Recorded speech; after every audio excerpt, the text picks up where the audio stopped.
Hello, everybody, and welcome to another exciting episode of Psychopinion. I'm here again with my dear friend Eliza, as always. Hey. And we also have a returning guest, Robert Walker, who is a fellow movie lover and cinephile. Thanks for having me. Glad to be back. Absolutely. So, being that Robert's here, probably tips off that we've got an interesting topic tonight, a topic that really makes you realize that it's important to be comfortable in your own skin, because it's illegal to wear somebody else's. So, what we're discussing tonight is Ed Gein.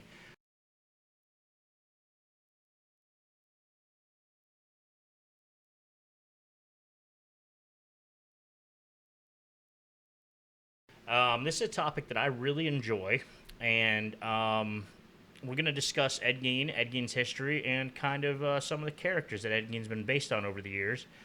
Buffalo Bill in Silence of the Lambs, Leatherface in Texas Chainsaw Massacre, and, of course, Norman Bates in Psycho. Classic. Absolutely. I love Psycho. I probably know more about Psycho than most people. We'll get on that. I don't know what that says about you. I might be the nerd tonight, ladies and gentlemen. Yes, you are. But yes, it's great to see everybody. And to start everything off here, Liza, do you know what Ed Gein's favorite restaurant is? I do not. Chick-fil-A. Oh. Anyway, if you don't understand why that's funny, you will by the end of this. So, Well, that's also one of my favorite restaurants too. So I don't know what that says about me. yeah, but it's Chick-fil-A. I know. Anyway, still single. Anyway, so tonight we've got. I'm really excited about tonight's episode. So we'll go ahead and get started here. If you guys have anything you'd like to add before we get going. Well, actually, I had really not a very strong idea of who Ed Gein was before y'all asked me out here. It actually took me a while, and after looking some things up, I actually forgot who he was. I did know who he was in around my high school years. One of my friends brought up the fact of what he did. Oh, yeah. And we were talking about that a lot for a few weeks. And then it just kind of faded into the obscurity of old memories. And it all came flooding back as soon as I started looking them up. So, well, there's a couple of things that I think are personally really interesting about Ed Gein, and that's first of all that these movies I just mentioned, whether you know who Ed Gein is or not, you've seen movies based on characters or characters that are based on Ed Gein, which is really interesting because, you know, if you've never heard of Ed Gein but you've seen Texas Chainsaw, that's based on Ed Gein. So it's really interesting that the characters are kind of out there. You might even know who they are. You might even be familiar with them. And Ed Gein, to be honest with you, you know, as we get into this, you'll see he's not the most prolific killer of all time. He doesn't have the largest body count. He probably hasn't even done the, you know, as much as a lot of serial killers that we really today find so prolific.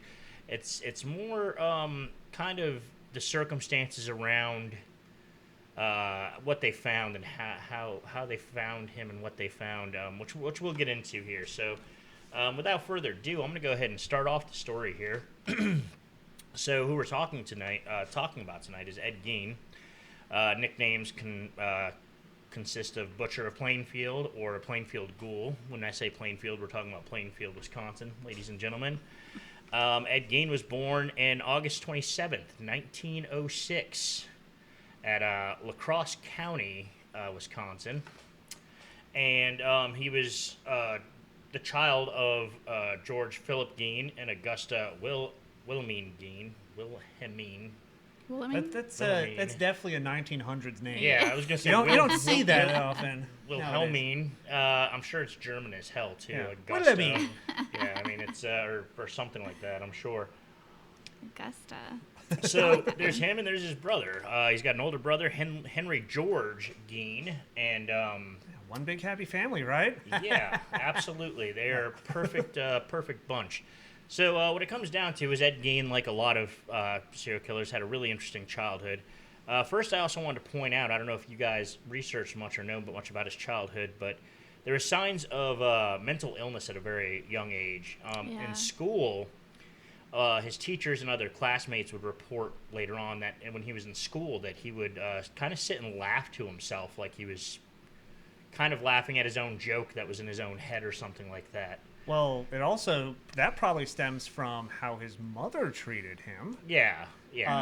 Which, from what I looked into, she had pretty much forbade him from making any friends at school and was very forceful on that fact. Like, if he had friends, people that wanted to try and be his friends come back home, she would chase them off.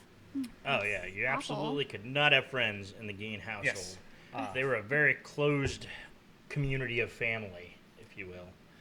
So I could kind of see how he would have those types of reactions. Absolutely. And mannerisms if he was forced to be secluded like that.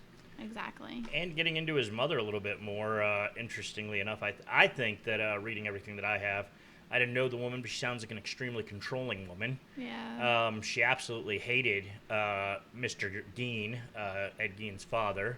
Thought he was a alcoholic, worthless piece of crap, couldn't hold down a job. Oh, I mean, she wasn't that wrong. He was an alcoholic, and he couldn't hold down a job. He absolutely was not. She's not wrong. But the way that she went about things might have been. So she was very Christian. I'm sorry, go ahead. Well, that would also kind of stem from why she stayed in the marriage, is her religious beliefs and philosophical views upon her beliefs. Wasn't she kind of like demasculating almost a little bit, too? She was a very, very strong woman, and she would convince the boys. She would pray with the boys and convince them. She would actually talk poorly about their father all the time and demasculate their father to them, as well as them to themselves and to each other. Very strong woman, and on top of that, women were at the absolute worst. They were absolutely evil. Every woman in the world was just an evil whore except for herself. Full of sin.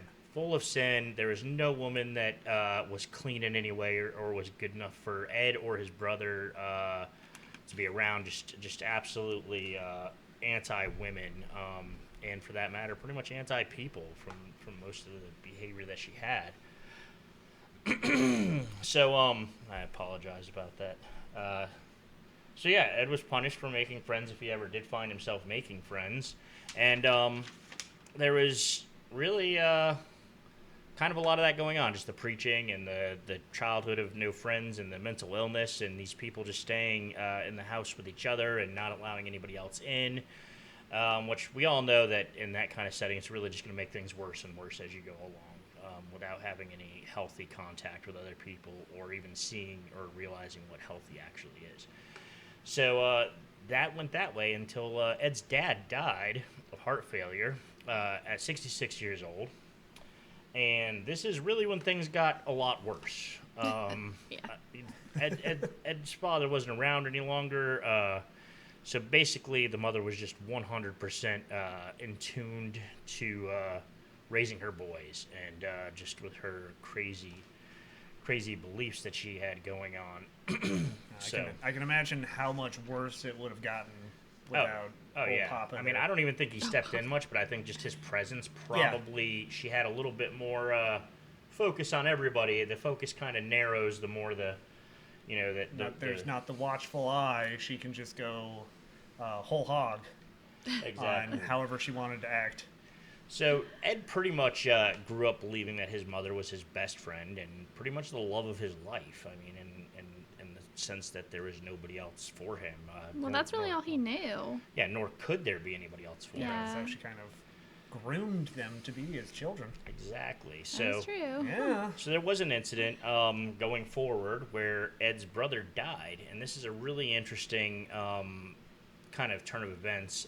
So Ed's brother died, and there was a fire, and it was believed by some people that Ed had something to do with this. There was rumors, and it was going around. I believe even the coroner's report said that Ed's brother had died from blunt force trauma. Ed was suspected. Actually, the coroner's report said died from asphyxiation, from smoke inhalation. Oh, you're actually absolutely right. I did get confused. I was reading another article that said later on Well, it came out that there was evidence of like bruising and blunt object trauma to the head, specifically, I believe, the back of the head. Oh, wow. Which was not consistent with a fire and what was That going on normally there. doesn't happen. Fires usually don't hit you. Fires usually don't hit you in the head. So there was a lot of that was a very suspicious circumstances. Well, I wonder if in his mind he almost thought of his brother as like competition for his mother's approval or his mother's attention. So what I was under the aspect of believing for that was his brother had found a woman that he was living happily with and was actually trying to separate Ed Gein from his mother. And maybe not like leave mom now. It was more of like, hey bro, I don't think what's happening is that healthy. Try to get out more. He got out of the house and realized that his what could be a healthier situation, and then was trying to help his brother. And well, he tried, but unfortunately, it backfired on him. Like, don't talk about my mom. Yeah.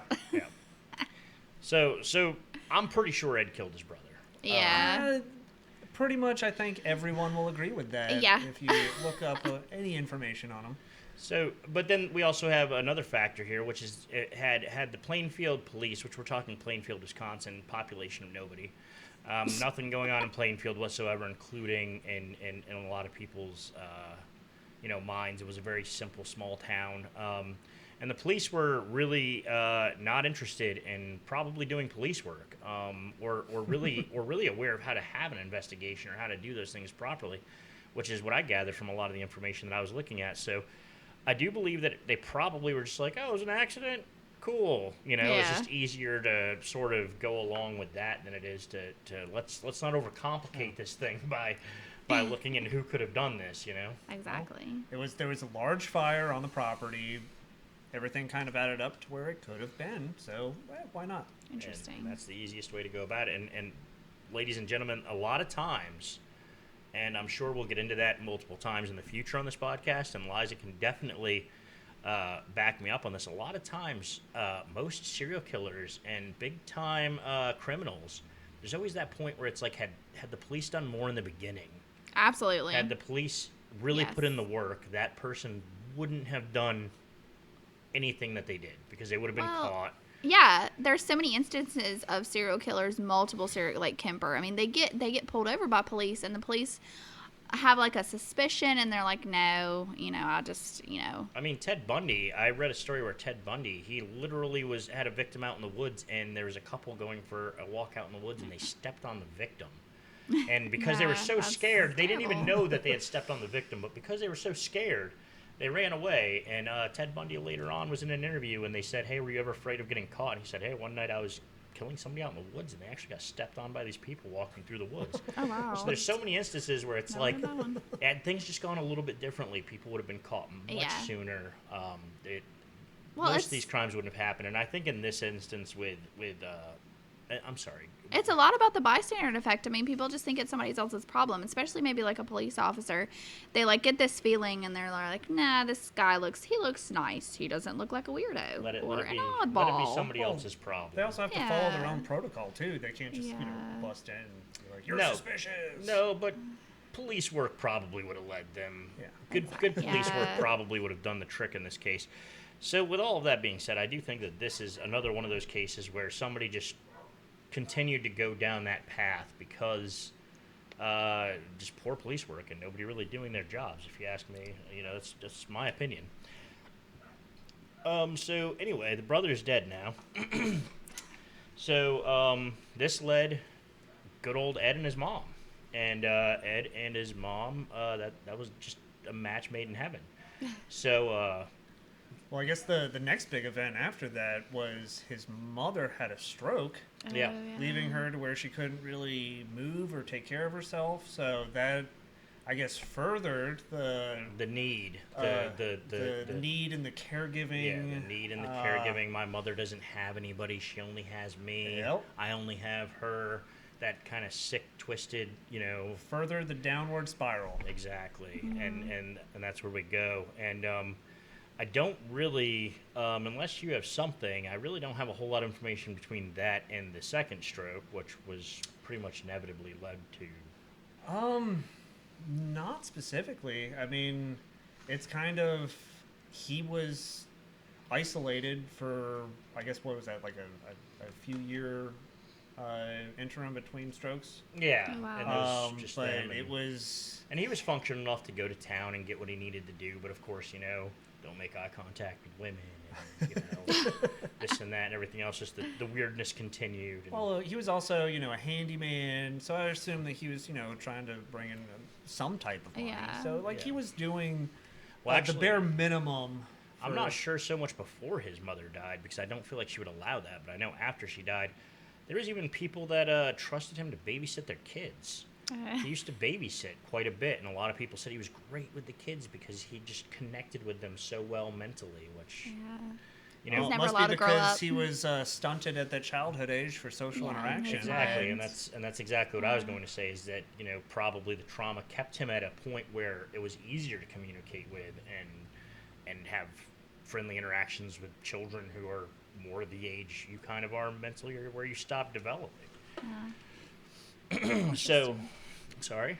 I was just gonna say that's interesting, and I can assume like the isolation of, I'm not completely sure if Wisconsin is how populated it was back in the day, but I'm pretty sure it's pretty isolating too. So Yeah. you didn't really have a lot of people saying this is kind of weird. There's a very, very small community. I don't believe there's any much of hustle and bustle. They're very simple life, very simple living, farmland, your general store, your pub or two, that kind of scenario is kind of the way that I saw it to be. Plainfield is seemingly very plain at this point in time. I mean, I don't, and I don't think there's many runners up for the butcher of Plainfield. So, Yeah. so his mother dies, and then this just leads to just Ed being absolutely terribly distraught. I mean, he lost the love of his life. He lost his mother, who was everything to him.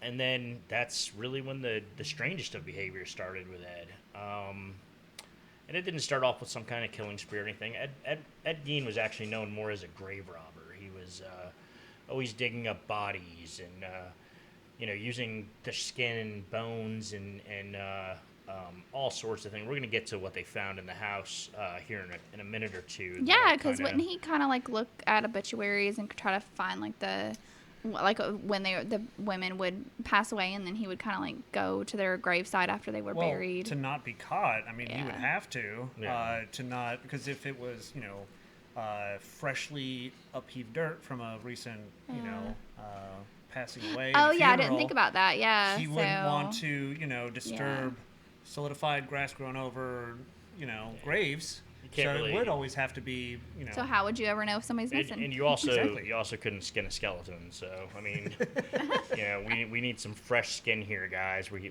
can't go out and the skin will be gone after a certain point. got to get it before that expiration date. Exactly. So he's babysitting. He's doing odd jobs to keep the farm and going on with life like that for quite a while. And he had two victims really under his belt. And there's only two victims that I've ever heard of. I don't know if you guys can... So would that make him a serial killer technically, since he didn't kill 3? I've often wondered that, and I've even argued with somebody about that before, because I wouldn't necessarily say that he was a serial killer, but they still have him as a serial killer or America's most heinous murderer, really because of the other actions I think surrounding. Serial Yeah. grave robber? Yeah. So And there's always been that. But I mean, his brother, that would be well, 3. His brother had he. well, what's the 3?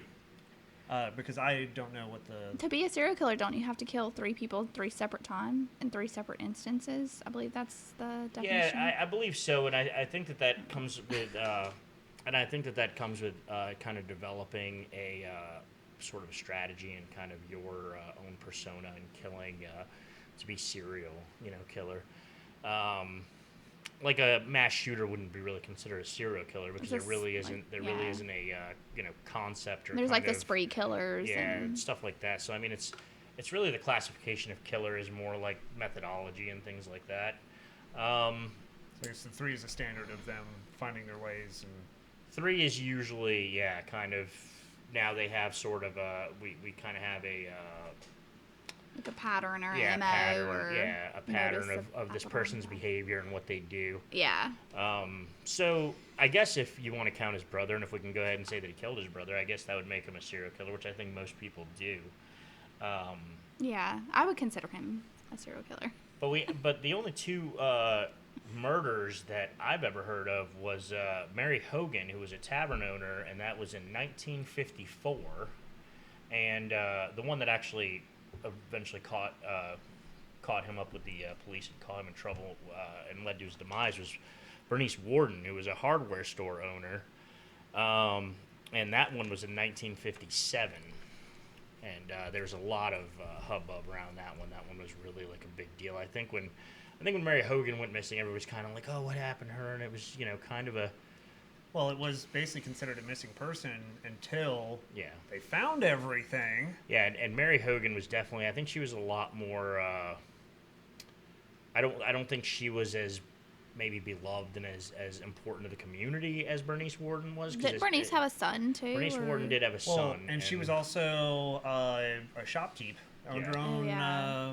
like hardware store or something. And there was evidence in the Or shop. a general shop. A Yeah, general there's store. evidence of a crime in the shop, and they also had, I believe, Huge evidence, yeah. actually. What I guess the day before everything happened with Bernice, her son was in the shop.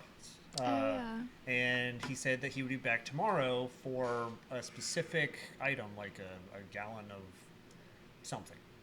And they actually found the receipt for that in the shop still. Oh, wow. So not only did they find that receipt, but there was also a blood trail leading out of the Oh, store. you said her son. You mean Ed Gein had come in and Oh yeah, asked well for no, something the son. yeah. Sorry if I was a little Oh. bit Yeah. misleading by that, but the son witnessed Witnessed Ed the fact Gein. that he said he was going to come back I'm the gonna next be back day, tomorrow. and the Yeah. next day she disappeared. It's a little slippy too. 1957, I would feel like they still even had like the ledger and stuff. I mean, I would think so. Oh, yeah. Like No, they did. in the general store where they. Because when I Ed say Gein, receipt, it 2 probably was a ledger. Yeah, Ed Gein, 2 cans of paint, Yeah. 3 cans of beans, or whatever. Pork and beans. Wasn't I that like mean- his thing? But yeah, they usually Kind of. kind of kept a ledger. So I that's what I thought it was. I thought it was a ledger and not a receipt. But I mean, that's just details that there was evidence that he was there. Yes, definitely. And so, and Bernice Warden, her having a son and her having the reputation in town, I think that people were a lot more eager to find out what's going on with her, whereas Mary Hogan was just more of a missing person, and that's a bummer and that's weird, and Yeah. kind of it just cooled off and became a cold case. But so then they end up. What was it? Did you what was it that brought them to? They just went there investigating because of the ledger or the receipt. Well, it was the son bringing the suspicion to the police, and everything really pointed at Ed Gein. Yeah. It was sloppy. Yeah, It was very sloppy. But yeah, no, it was. They went to investigate, and I guess found out very quick what everything was going down at the old the Gein house. the Gein house. Yeah. And so then that's when they started to develop a good picture of the crime scene. And I feel like you guys have been a little eager to talk about some things that they found there and kind of. Well, yeah. I guess the very first thing was they walked into the barn, and I think it was the deputy sheriff was the first man to walk in. He walked in and saw what he thought was a recently hunted animal, like some type of deer or bear or something, and it was strung up to the rafters, gutted, all of the innards had been removed, headless, and then he realized that it was hanging by feet, and there were human feet, and there was a crossbar through the tendons Ankle. at the ankle. Yeah. Ugh. And that's when I think he immediately just started vomiting on the site Yeah. once he realized what happened. Yeah, I mean, that would probably make me a little sick, Well, too. and especially in 1957, you don't like you small haven't even town seen of anything on TV Plainfield. like Well, that. There isn't Yeah. even TV at that point. Yeah, I mean, so- barely. There's That would not be- what we have now, where Yeah. we can. Most people are probably see- sitting around a radio at night after dinner. Yeah. I That would be very believe. traumatizing. Very much so. Very small town police. I mean, you gotta really, when you think about this whole crime scene, it's just everybody was not ready for this. Yeah. So I guess after that, they went into the house and found a whole bunch of other very sick paraphernalia from mostly the corpses that he had exhumed over the years, and his other two semi-fresh murders. But it was, I guess, lampshades of faces that he had removed, actual human skin chairs. Oh yeah, he had reupholstered and been upholstering And weren't furniture they- with skin. Skin Yeah. was definitely his favorite. From my understanding, there was just people's faces cut off to make masks all over the house. Yes. Just multiple faces, real human faces, skin masks.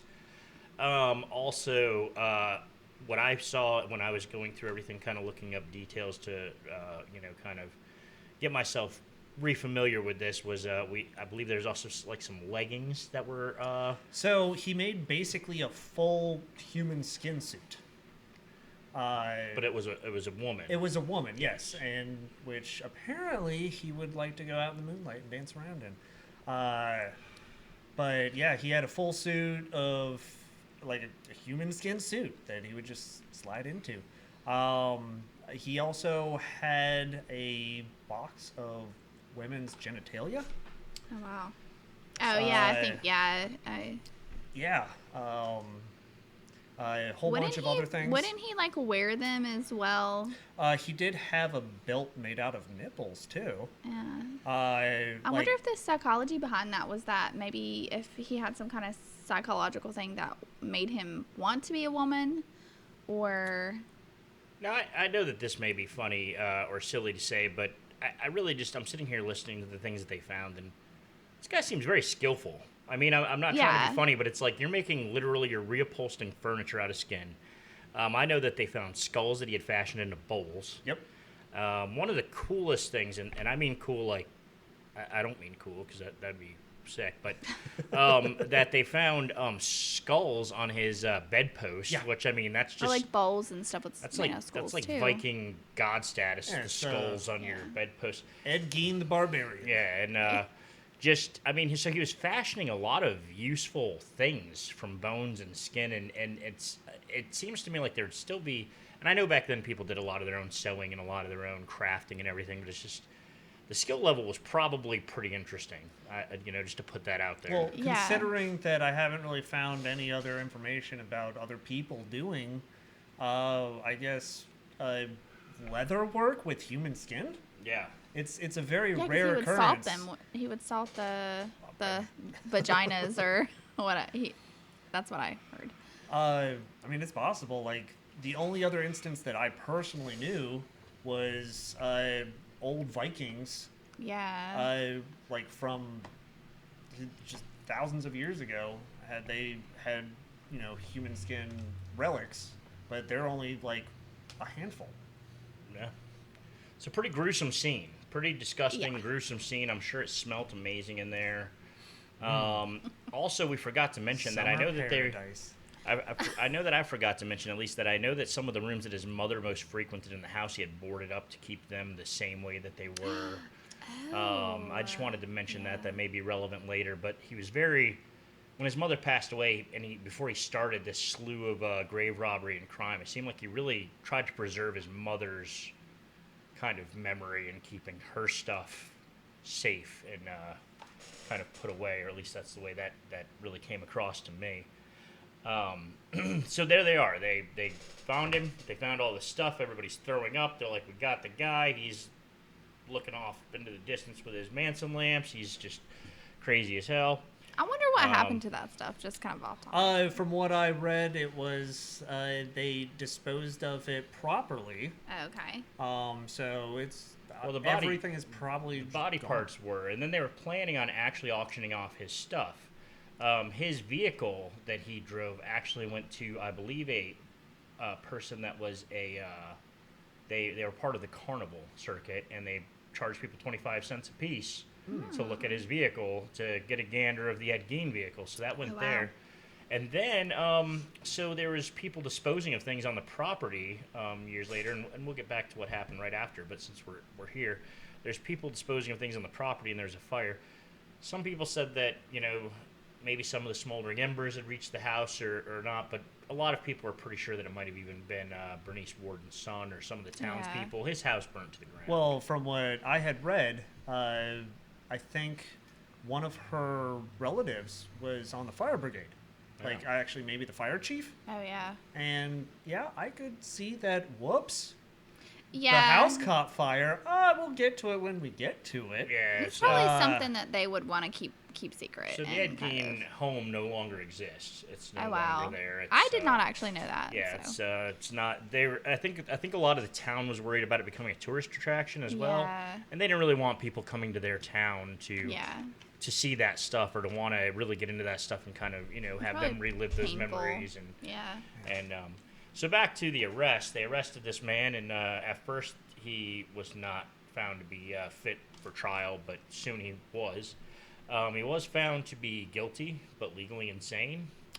And he died July 26, 1984, which is crazy because it really wasn't that long. Well, it was 1 year after I was born. I'm an old guy, so I mean, That's actually right around my birthday. I it's felt close. yeah, I felt like that happened. months Like when I think about Ed Gein, I think of decades before even my existence, but it really only died a year after I was born.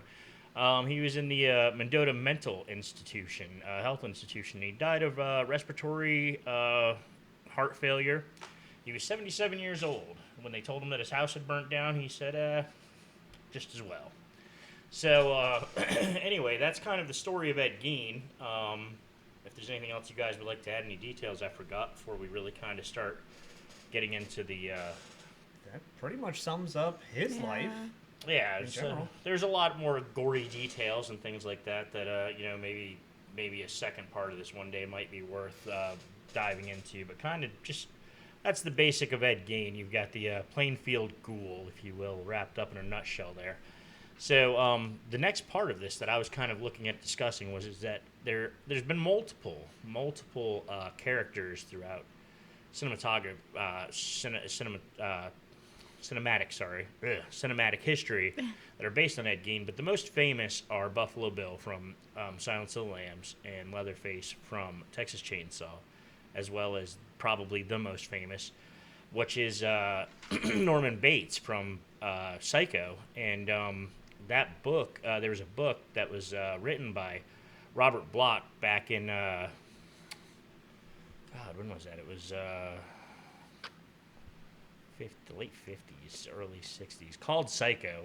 Anyway, Alfred Hitchcock turned that into the movie Psycho that we know. The master himself, Yeah.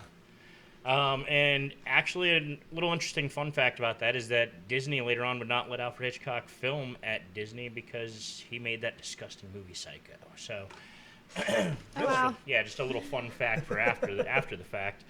But so we'll Are you go- saying Psycho is a Disney movie? I'm saying that Psycho is not only not a Disney movie, but they actually thought the movie was so sick that they would not let him film at Disney after he made Psycho. Interesting. They said he will not be allowed to film here because he is that man that made that disgusting movie. Oh, So I did not know that. yeah, which is funny because Psycho now is so tame compared to Yeah. the things you're seeing Well, Disney do. We have to start somewhere with movies to. It's the first stepping stone. Yeah, so we have Psycho, which I'm a huge fan of. Growing up, I saw Psycho a dozen times or so. There's been a remake since with Vince Vaughn playing the role of Anthony Perkins as Norman Bates, which I hate the fact that I am going to say this, but I love Vince Vaughn. Hate the remake. It's terrible. It's same thing as we discussed in a previous podcast with Robert here that Johnny Depp can't be Willy Wonka. It's just Sometimes you can't fill the shoes. It's living off of the, I guess, trying to hit the legacy that first movie creates. Well, anybody that's seen Psycho knows that Anthony Perkins nailed it, and I don't know if I could trust anybody to be as good as him. Well, it's kind of like when you read a book and you think of the characters in your head and you already know about it, and then you see the movie and it's like, meh. Yeah, no, absolutely, and it just didn't work for me. But that's beside the point. That was a little side note. Psycho also had sequels. I don't know if you guys are aware or not. I've seen all of the sequels. There's What, like the old Hitchcock movies? well, they're not made by Hitchcock. They were, but there were sequels, and it is Anthony Perkins, Psycho 2, 3, and 4. He got out of the mental institution, and it's like him trying to have a normal life. The one that I think I've seen the most, I believe, was the second one. If I'm wrong, it was the third. So there's actually like a whole Psycho it's cinematic series. Wow. Yes, absolutely. I had no idea. And then from there, they also came up with Bates Motel, which was popular just a couple of years ago. Well, that came out a few years ago, right? Yeah. And to me, Bates Motel was a really interesting take on it. I actually did enjoy that one. But to break it down, we have Norman Bates. Who loves his mother is pretty much the epitome of any character who is crazy about their mom. You think Mama's Boy, you think Norman Bates. Yep. I mean, It's where the mind goes immediately, right off the docket. So this guy is based on. This guy, when I say this guy, I mean Norman Bates, is based off of Ed Gein. And what I see, so Norman Bates is into taxidermy. His mother has died. He acts like his mother. He talks for his mother. And his mother tells him to kill women. So when I hit those points, that's kind of what I think of as the connection between Ed Gein and Norman Bates. Norman Bates, in my opinion, was much more sophisticated than Ed Gein was as a person. Yeah, he was kind of country. I can see that. Yeah. Norman Bates was a little more well-spoken, maybe a little bit more worldly, which would make sense also because even though he's based off Ed Gein, they've got a hotel, so at least he's seeing different people. He's got much more social Yeah. interactions, which would definitely be a different. Whereas Ed Gein couldn't have friends, nobody was allowed at the house. I mean, after school, Ed Gein probably hadn't seen anybody besides the people in his family for long periods of time, and Norman Bates was kind of more exposed to more people that would. So I would say that that's probably the first thing to me is that Norman Bates is more sophisticated. Norman Bates was not a grave robber by any means. The taxidermy is kind of another nod, I think, to Ed Gein as far as that craft we were talking about. Oh, yeah. It's interesting because for what I get from Ed Gein is grave robber. Yeah. He's probably the most prolific grave robber of just, I don't know, ever, maybe? Yeah, for sure. And that's not really touched upon in any of his on-screen iterations. Yeah. He enticed these characters into life with just being who he was, and the big thing that they miss out is grave robbing. Yeah. I think that they, absolutely, and I think that they made a sophisticated nod to the grave robbing and the crafts with the taxidermy. I think maybe in Psycho, I think that might have been what they were trying to do. There is connect the working with the corpses and creating something out of that. His was animals, birds, things like that. But Well, I think so too. Like kind of like the grave robbing. Like when you want to make something like so like shocking and scary. It's like the real life stuff, like the skin lampshades and the skin suits and making things out of people. That's more like shocking and scary than the grave robbing. So maybe they want to bring more of that shocking aspect out. Oh yeah. Well, I also don't think you could make a very good horror movie or franchise off of a grave robber. Yeah. It's not, as you said, shocking or horrific. And I'll also just go ahead and put in there, knowing a little bit about the history of that movie, Psycho was almost not made for what it was when it was made, because during that time, people just couldn't see such a sick and depraved movie being made. So to add a grave robbing aspect to that probably would have been absolutely unheard of, and they probably wouldn't have even allowed that. Studios probably would not. If Alfred Hitchcock had wanted to include that, I doubt they could have. Yeah. That's also a very good point. Yeah. Movies were just very different back then. They were a lot more edited. There were a lot more people putting money into it.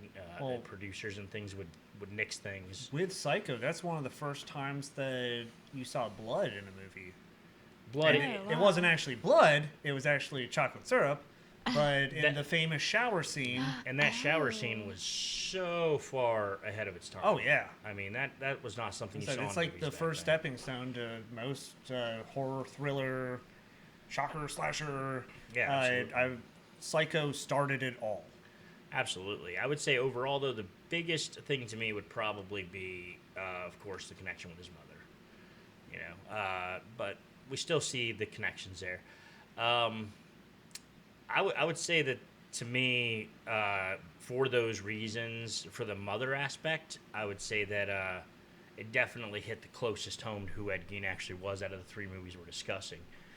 The other two movies, there wasn't as much of a mother aspect as there was as Norman Bates, you know, with the obsessive behavior. I feel like it's kind of hit upon, but nowhere close. Yeah. Yes, absolutely. Moving on to probably Silence of the Lambs. I know this one's a lot more in your wheel. If you kind of want to talk a little bit about Buffalo Bill there, Eliza. Yeah, definitely. Well, I don't want to say I love Buffalo Bill, but he's definitely very fascinating as far as, you know, he as far as like the skin suits that he makes, and he makes kind of like I know like kind of Ed Gein's victims were kind of like maybe like bigger women, like, you know, they mentioned like she's like a size 14, and kind of so he can make the skin suits to kind of like fit around him. Yeah. And you'd need a bigger woman to fit a skin suit on a man. And kind of, I like that they also do go into more of the psychology of Buffalo Bill as well, like him and Hannibal Lecter, as far as like maybe him wanting to be a woman and maybe wanting to, with the skin aspect of it, kind of like being, I don't want to say like in their skin, but yeah, but yeah. Well, as I started off, so that you he be can comfortable in your own skin. Yeah, So exactly. And so maybe Ed Gein was very kind of mentally ill, and I think that the mental illness was brought out more in Silence of the Lambs, and so I just think it's really fascinating when you bring kind of what goes into someone's mind. Let me ask you, talking about the psychological aspect, we're talking about, I believe, most people would say they believe schizophrenia was probably what was going on with Ed Gein, mostly that, and of course, development disorders. Yeah. With Buffalo Bill, it seemed to me maybe more of a body dysmorphic type situation. What would you say, just watching the movie, just first impression, what would you say was probably going on with Buffalo Bill? Maybe I don't want to get into like a whole lot of like things about it, but maybe like with Buffalo Bill, like maybe hating some aspects of himself and maybe wanting to be someone else. Self-hate, yeah. I would definitely agree with the body dysmorphia. Yeah. It just the way he's not comfortable unless, you know, it's wearing the extra. And he's wearing the silk bathrobe, and he's tucking himself between his legs, and he's dancing around. And he's definitely a character for sure. It seems and like maybe Ed Gein like having some of like the aspects of wanting like his, you know, maybe sexually wanting a woman and not being able to have them because his mother puts all these things in his head that says that they're dirty, they're whores, you know, but he actually does want to be with a woman or wants to be close to a woman, and this is the only way that he can be. And Buffalo Bill at the same time, I don't know. I think, and I was thinking about that as well. We all explore the opposite sex or the same sex depending on what we're attracted to when we're growing up. And it almost seems to me that with Ed Gein, I almost don't think he ever had the opportunity or even knew how to experiment with the opposite sex. Yeah. So being a grown man and going through what he went through and all the psychological damage of his mother, I think some of what he was doing was actually exploring the opposite sex the way we do as kids playing doctor, except now he's in his, you know, later years, and he's in his, and he's just, you know, and he's just been beaten down mentally and psychologically, and as weird as it is to say, I think it's almost like the, you know, grave robber's way of playing doctor. Whereas I do think that Buffalo Bill probably was more. Today we'd probably refer to it more as gender identity crisis, body dysmorphia, which those things really weren't talked about when Silence of the Lambs came out. Yeah. Well, I don't think those were touched upon much. I mean, 20, 30 years ago, if someone said, gender identity or body dysmorphia, I would have absolutely no idea what they were talking about. Yeah, those are definitely more current terms, and I think the crisis was real back then, because I think people that experienced those things, with it being so hush hush or demonized or just not being a thing at all, I think that people were really going through some things. And I'm not sitting here trying to Buffalo Bill is a terrible person, terrible character, and I'm not at all sitting here trying to defend anybody, but I do think that that's probably also sort of what would be going on in those situations, is people that really just don't know what to do because there is no information, education, and probably a lot of psychological trauma on top of it. So that kind of creates what you're looking at in those aspects, Yeah. Yeah. And also, it was almost like with Ed Gein, he would display like the heads and the skin, the faces and stuff, and he would put lipstick on them. So it's almost like he wanted, I don't know, he wanted to almost be close to these women and make them up, and some kind of stuff that was going on in his head. Like I said, sexual exploration. I mean, Yeah. And I never read anything about Ed Gein getting off to these things. I don't know if that was if he even ever did that, or he was. I don't think of that. the psychology of the day would even have explored that.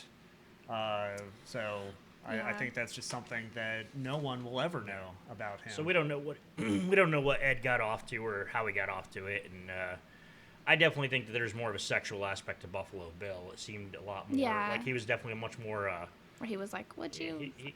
Would you fuck me? I'd fuck me. He was a more sexualized character, and it did seem like he enjoyed the beauty of women and the idea of being beautiful as a woman, making himself up and stuff like that. So, in his case, I would say the major connections there are definitely the skin suits.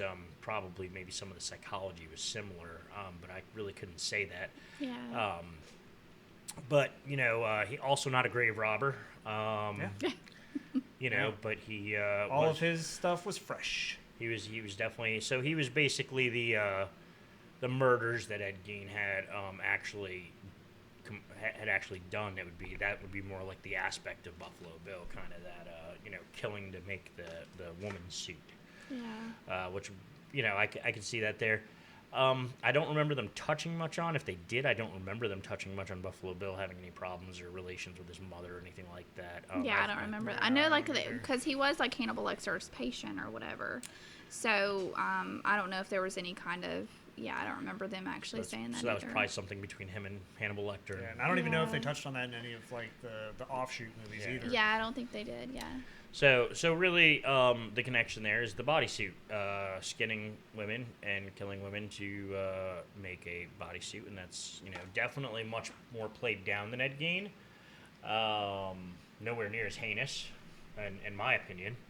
Not a grave robber, but definitely a different depiction completely from Norman Bates, who also was a little bit more. I still think Norman Bates was the more sophisticated of the group so far. Well, still obviously pulling its inspiration from Ed Gein, though. Yeah, absolutely. I mean, you can obviously tell that's where they grabbed all the. Yeah, absolutely, and you could see where they had the influences, the skin suit, and then Ed Gein, Norman Bates and his relationship with his mother. So the third movie we were going to kind of make the connection and correlation between was Texas Chainsaw. Texas Chainsaw, as I said before, is another one of my favorites as far as the franchises go. I love Leatherface. He's my favorite slasher killer. I think the other ones are just slow and boring. Leatherface has got some real gumption. He's got some real energy. If you want some high-intensity action with a whole bunch of adrenaline, he actually runs after his people where, you got the rest of them. Freddy just pops up here and there in your dreams, and then, you got your other guys just kind of slowly walking, and they'll catch you when they catch you. The slow Jason pace.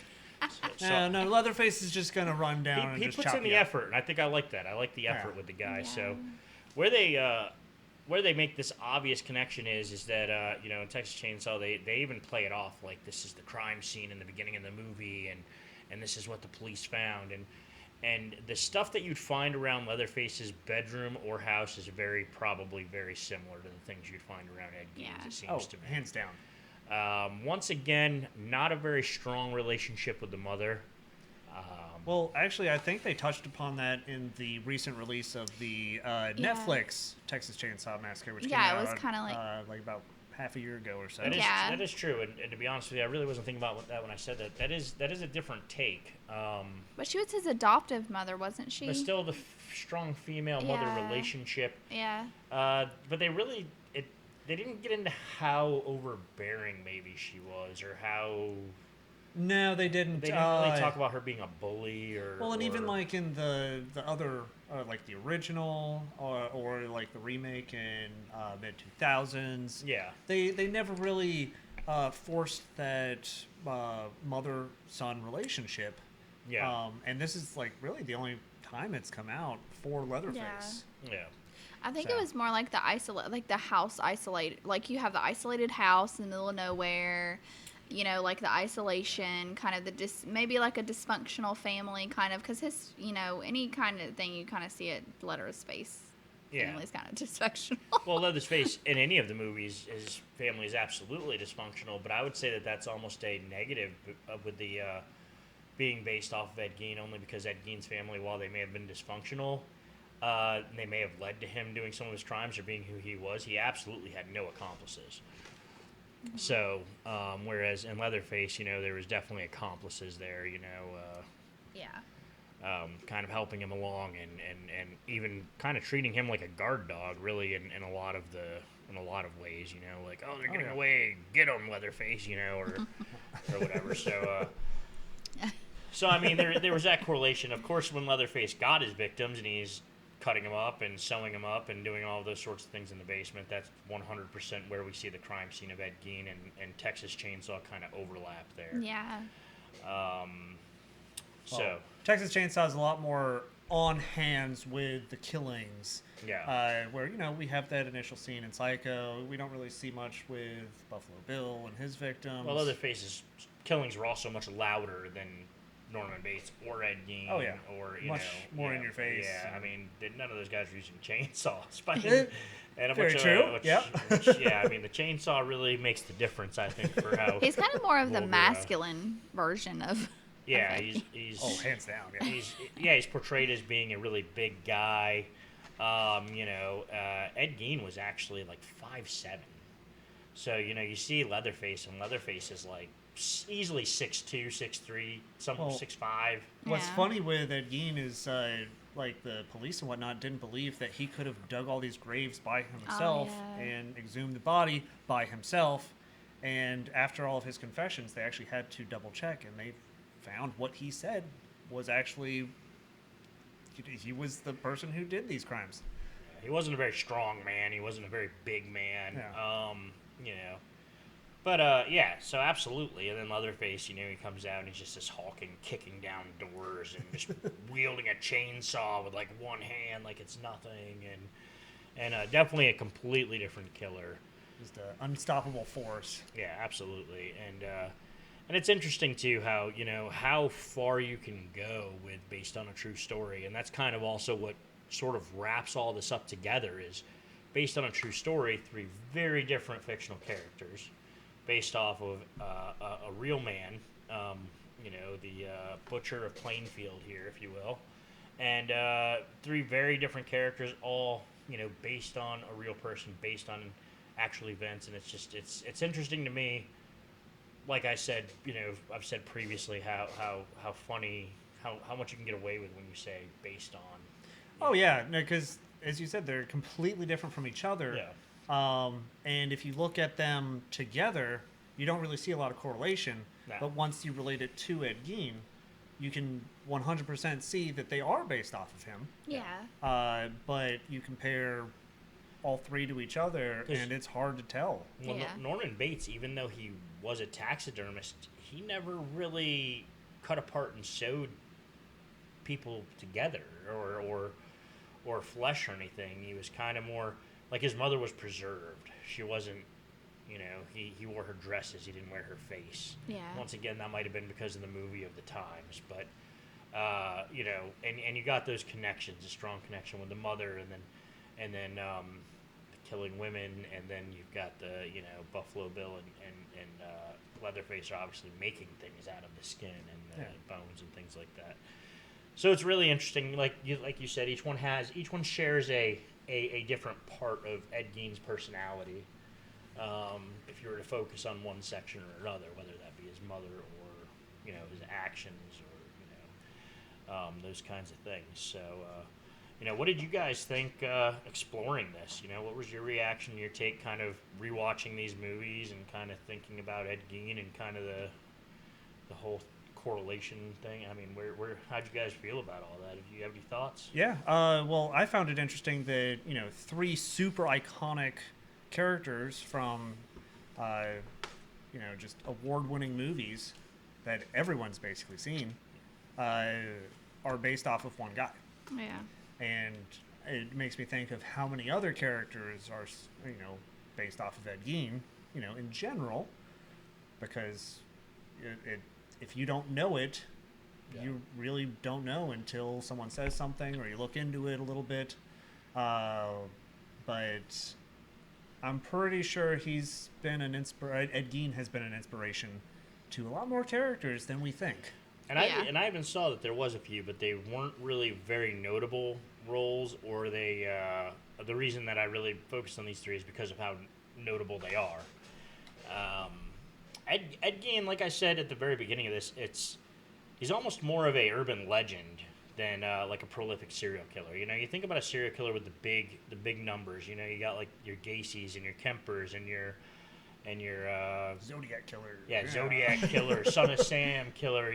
These guys. And Ed Gein is very, very much so at the bottom of all these guys. It really just it's like the urban legend, creepy, scary fact of what this man did and what they found around his house. That's what really this story, that and the timeline, the time period that it was in, is really what makes this Ed Gein story so impressive. But I do think that he's probably somebody that they're going to be creating characters based off of him for years. Indefinitely outward in time. Because it's just such an amazing and interesting story.